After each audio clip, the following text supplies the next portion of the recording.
Hey guys, what's going on? James here, and this is the second to last mock draft for the Mr. Bucs Nation YouTube channel leading up to the 2021 NFL Draft. If you guys are new, by the way, go ahead and subscribe. That'd be greatly appreciated. If you do enjoy this type of content, please hit that like button. It definitely lets me know what kind of content you guys do like, what kind of content you don't like, and it helps me make future decisions about this channel. But with that being said, guys, we're going to dive right into the second to last mock draft I have. And trust me, I have a lot of notes here. But in round one, pick number 32 for the Tampa Bay Buccaneers, second to last mock draft here on the channel, I have them selecting Levi Onwuzurike, interior defensive lineman out of Washington, 6'3", 290 pounds. Now, I have talked about interior defensive line a couple of times here in the first round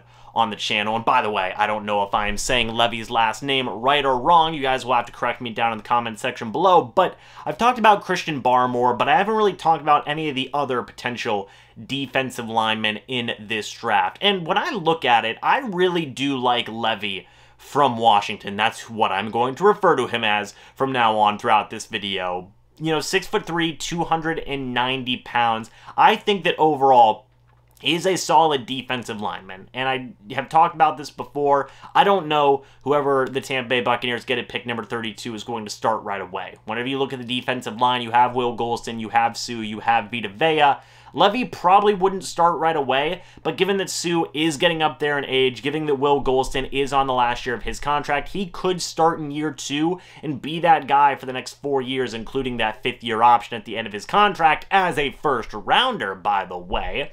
And I think that overall it would be a solid move for the future of the Tampa Bay Buccaneers, and I still think that he would figure into the defense a pretty healthy amount just by rotation. I think that he's got very solid ability both as a pass rusher and as a run defender. I like his athleticism. I like his size.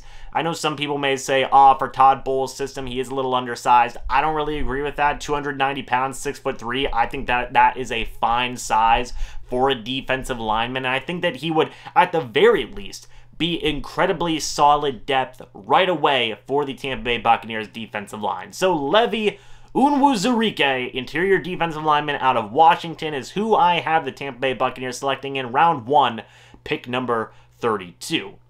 In round 2, pick number 64, this is where it gets interesting. I have the Tampa Bay Buccaneers selecting Davis Mills, quarterback out of Stanford, 6'4", 222 pounds. I have seen some people be concerned about Mills' injury history, and I totally understand where you guys are coming from with those types of assessments. I mean, injuries are something that is out of everybody's control, really, when you break it down.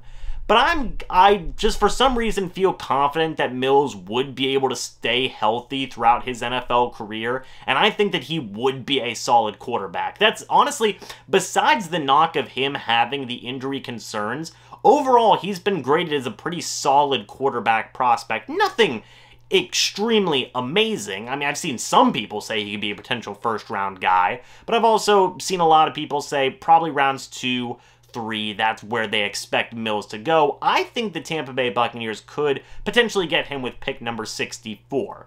And again, I think that he's a solid quarterback prospect. I think he can make a lot of throws. I think developing him behind Tom Brady, potentially Blaine Gabbert if they do re-sign him, I think they will, and Ryan Griffin, along with the coaching staff that the Buccaneers have, would be phenomenal in terms of his development. I think that he does have the ability to be a potential long-term answer at the quarterback position post-Tom Brady. And I could see a scenario, much like what we saw with Aaron Rodgers with the Green Bay Packers, with Brett Favre, where he sits for, say, 3 years behind Tom Brady.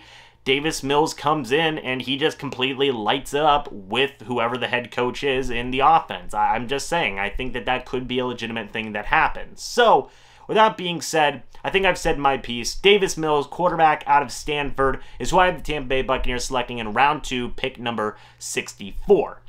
In round number 3, I have the Tampa Bay Buccaneers selecting Cameron McGrone, linebacker out of Michigan, 6'1", 232 pounds. I've talked about this in the draft needs video. I think the Tampa Bay Buccaneers could use a speedy backup middle linebacker, and I think that they could get that in Cameron McGrone. I think that this man would be a very solid guy, both as a special teams player and as a rotational linebacker as well. Kevin Minter, he's been on one-year deals for a couple of years now, and you do need to eventually have a future plan for Levante David. Depending on how many years he has left, let's say 3 or 4, Cameron McGrone could go ahead and slot into that linebacker position right next to Devin White, and I think he would do a pretty good job. He's a freak athlete. I think he could be a contributor right away on special teams and eventually potentially be a starter for this Buccaneers defense as well, and that's who I have them selecting in round number 3, pick number 95.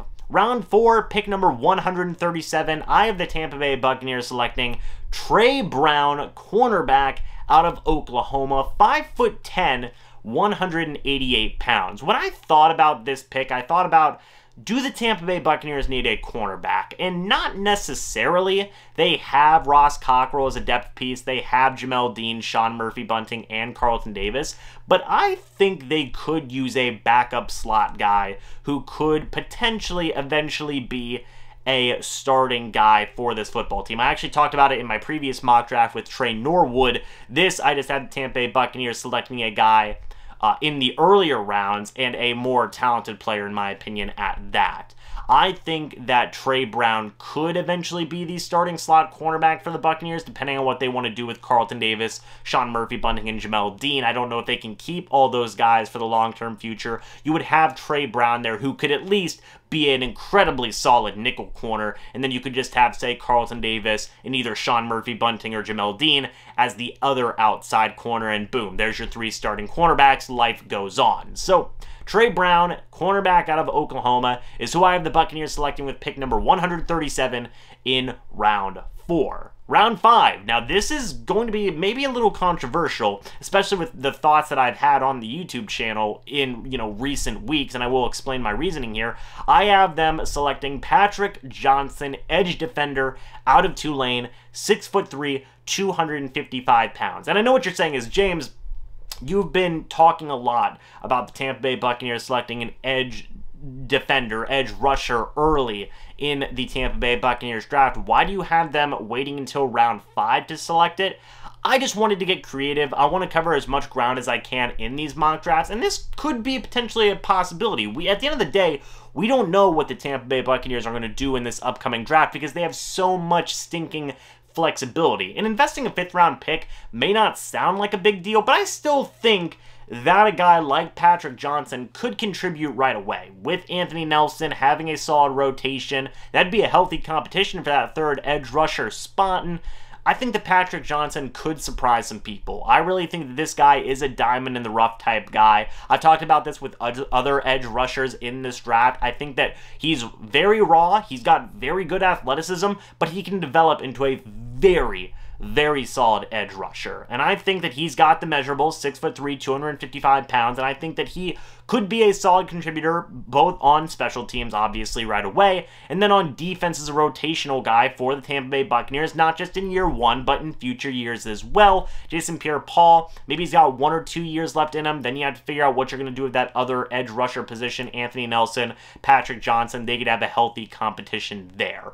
But it is what it is waiting this long. I wanted to experiment with the Buccaneers addressing some other needs earlier on in this draft. And again, like I said, I try and mix my own thoughts and opinions and what I actually feel the Tampa Bay Buccaneers will do in these mock drafts. And ultimately, it really is a wild card in a handful of situations as to what the Tampa Bay Buccaneers are going to do because they have that much flexibility. So, with everything being said and done here, Patrick Johnson, edge rusher out of Tulane, is who I have the Tampa Bay Buccaneers selecting in the 5th round of this mock draft, pick number 176.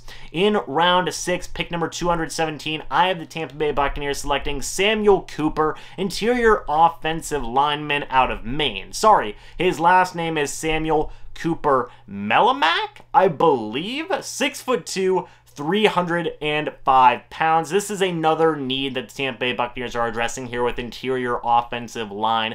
Getting another guy who can play multiple positions. Cooper Merrimack, he can play center and guard. I think that he would probably be a center, especially with Ryan Jensen being on the last year of his deal. It would be good to get that developmental guy in there who can be a solid depth piece, could move to guard if you need him to in case there's an injury. Knock on wood for that, but ultimately he would be learning from an incredibly awesome offensive line. John Molchon, who I've talked to here on the YouTube channel, has spoken volumes of how valuable the mentorship of the Buccaneers starting offensive line has been for him, and even some of the backups as well, like Josh Wells. I think Cooper Merrimack could also benefit from that mentorship and maybe find himself in a starting role in the next year or two, depending on how things go with Ryan Jensen. So, Samuel Cooper Merrimack out of Maine is who I have the Tampa Bay Buccaneers selecting in round number 6, pick number 217. In round number 7, pick number 257, I have the Tampa Bay Buccaneers selecting another offensive lineman, Josh Ball, offensive tackle out of Marshall. 6'8", 350 pounds. Good Lord, this man is a wall of a human being, and I don't have any type of, big long-term plans for Josh Ball. I just think he'd be a solid backup for 4 years. Right now, as it stands, Tristan Wirfs has 4 years left on his deal, including a 5th-year option. You bet your butt the Tampa Bay Buccaneers are going to be picking up that 5th-year option. And right now, I believe Donovan Smith has 3 years left on his deal with the new extension that he got. So Josh Ball just wouldn't even really have a chance to be a potential starting offensive lineman for the Buccaneers until the last year of his contract. And that's if the Buccaneers were to move on from Donovan Smith, or if he wanted to leave to go and try and get more money in free agency.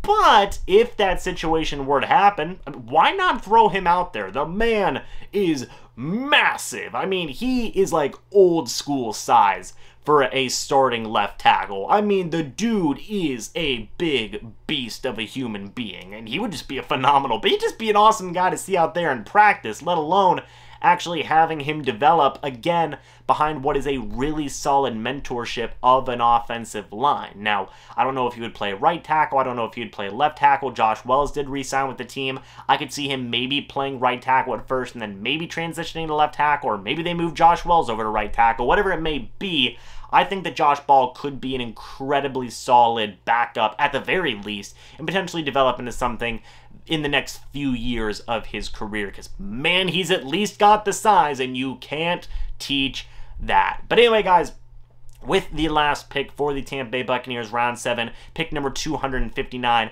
I have the Tampa Bay Buccaneers selecting J.D. Spielman, wide receiver out of TCU, 5'9", 180 pounds. This accomplishes a couple of things. J.D. Spielman can be a slot wide receiver potentially in the future, given, whatever happens with, say, Antonio Brown in the next couple of years. He may retire in a couple of years. And then Chris Godwin, if he leaves in free agency, yes, you would still have Scotty Miller, possibly, if his deal runs out eventually, and Tyler Johnson. But getting Spielman there could add another small, shifty wide receiver to do some really good things in the slot. But in the immediate sense, he would be a great kick returner. And I love Jadon Mickens, and I think having Spielman and Jadon Mickens back there competing would be a phenomenal competition. And I think that it would only help elevate. And if worse comes to worse, you got to put Spielman on the practice squad. That would be fine, because I think that that would just continue to help out his development. And I think overall, he would be a pretty solid dude to have in your team. So yeah, guys, with that being said, that is it for this mock draft. Again, just to recap, round 1,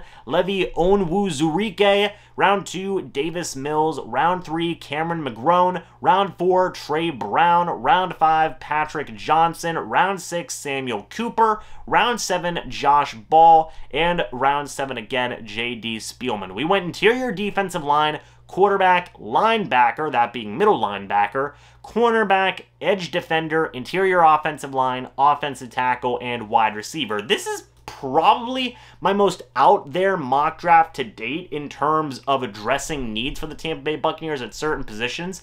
But I had a lot of fun with it. I wanted to throw this one out there and really go think outside the box with certain things. Hopefully I explained my reasonings well enough for why I made some of the picks that I made. And obviously, as always, I want your guys' thoughts about it as well. What do you think about this mock draft? Do you like it? Do you hate it? What picks would you make? Leave your mock drafts and your own thoughts down in the comment section below. Would be greatly appreciated to continue the conversation.